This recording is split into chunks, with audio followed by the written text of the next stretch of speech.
How to replace the battery on a Chevrolet key fob. This works on about 2014 to 2020 vehicles. If you have this key fob, all you're going to do is you're going to push this button to release your key, and then this allows you to grab on the back side of the key. You'll just put your finger in that space, and then you're going to pull forward. That will pop off the back.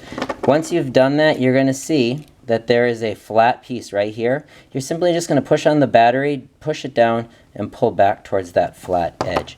So it'll look like this: push down, pull back, and that's going to release your battery. Boom.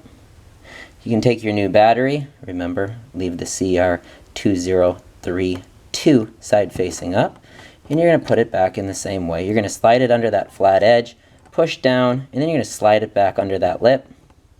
That will secure it. Take the back, push it into place. It's locked in place, and you're good to go. Remember, it is easier if you pop your key and pull that out.